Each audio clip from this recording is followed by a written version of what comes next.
और अब बात रायपुर से बड़ी खबर की, जहां पर विधानसभा में विपक्ष का हंगामा देखने को मिल रहा है। अधूरी सड़कों और स्वीकृत सड़कों के निर्माण पर हंगामा देखने को मिल रहा है। सरकार के जवाब से असंतुष्ट दिखा विपक्ष। पूरे विपक्ष ने वॉकआउट किया है। विपक्ष के साथ जेसीसी-जे और बसपा विधायकों ने जमकर हंगामा किया।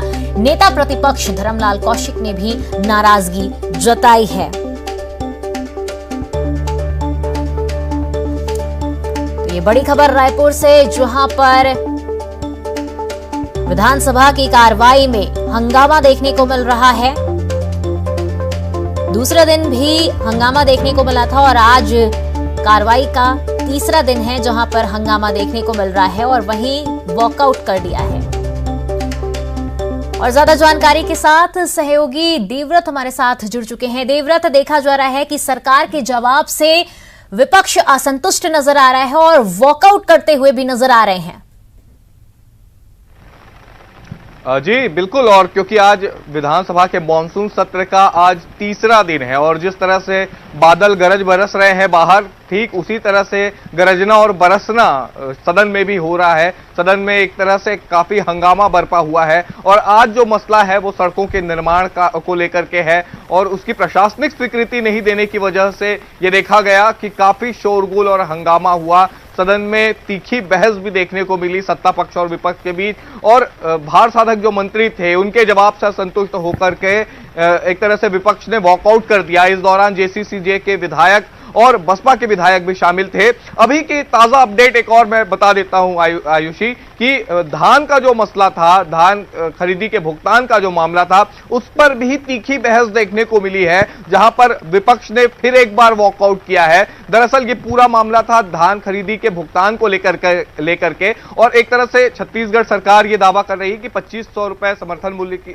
जो 2500 रुपए धान खरीदी का पैसा जो है वो किसानों को मिल रहा है और जो समर्थन मूल्य के तहत 1863 रुपए की राशि जो है वो किसानों को दी जा रही है और उसके बाद की जो राशि है वो राजीव गांधी न्याय योजना के तहत दी जा रही है। लेकिन विपक्ष की तरफ से यह आरोप लगाया जा रहा है कि केंद्र की तरफ से जो है इसका भुगतान किया जाता है, लेकिन साफ तौर पर मुख्यमंत्री भूपेश बघेल ने इससे इनकार किया। उनका यह कहना था कि केंद्र की तरफ से धान खरीदी को लेकर के कोई भी राशि नहीं दी जाती, जबकि जो कस्टम मिलिंग ट्रांसपोर्टिंग होती है उसको लेकर के कस्टम मिलिंग के बाद जो चावल सेंट्रल पूल में जाता है उसका जो भुगतान है वो केंद्र सरकार द्वारा दिया जाता है। रही बात राजीव गांधी न्याय योजना और समर्थन मूल्य की, तो इसको लेकर के भी मुख्यमंत्री भूपेश बघेल ने कहा कि लगातार केंद्र सरकार जो है वो समर्थन मूल्य पर खरीदी को लेकर के अड़ंगा लगा रही है। और रही बात प्रोत्साहन राशि की, तो ये 2014 के बाद से केंद्र ने बंद कर दिया है। इसके बाद मंत्री अमरजीत भगत ने भी विपक्ष पर आरोप लगाया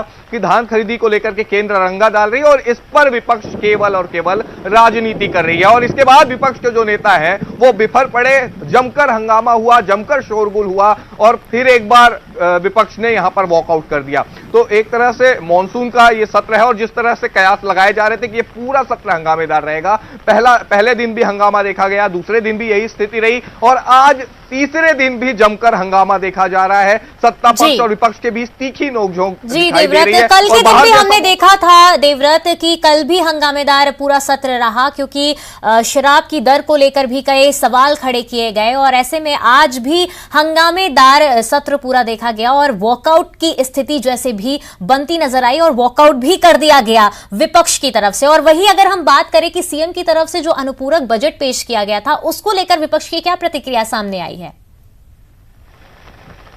जी, अनुपूरक बजट जो है वो मुख्यमंत्री द्वारा पेश किया गया है और आज अनुपूरक मांगों को लेकर के चर्चा होने वाली है। फिलहाल प्रश्नकाल अभी खत्म हुआ है, इसके बाद ध्यान आकर्षण है, कुछ प्रतिवेदन भी जो है वो मुख्यमंत्री भूपेश बघेल ने पेश किए हैं और अब जब अनुदान मांगों पर चर्चा होगी इस दौरान भी बहस देखने को मिल सकती है, क्योंकि लगातार जो है टोका टाकी विपक्ष की तरफ से भी देखी जा रही है और विपक्ष जब सत्ता पक्ष पर हमलावर होता है तब मंत्रियों की भी उसी तरह से यह देखा जा रहा है कि मंत्रियों की तरफ से भी जवाब दिया जा रहा है। लेकिन एक बात यहां पर यह भी आती है आयुषी कि कई मामलों में जो सत्ता पक्ष के मंत्री हैं वो घिरते हुए दिखाई दे रहे हैं। तब ऐसे में अब सत्र का तीसरा दिन है और जरूरत ज्यादा यह हो जाती है कि मंत्रियों को ज्यादा होमवर्क करने की जरूरत यहां पर पड़ रही है, क्योंकि सवाल ऐसे निकल रहे हैं इस दौरान जो कि मंत्रियों के भी पसीने छुड़ाने वाले होते हैं। तब ऐसे में अब ये जरूरी हो जाता है कि सत्ता पक्ष के मंत्री भी जो है वो बेहतर तरीके से होमवर्क करके सदन में पहुंचे।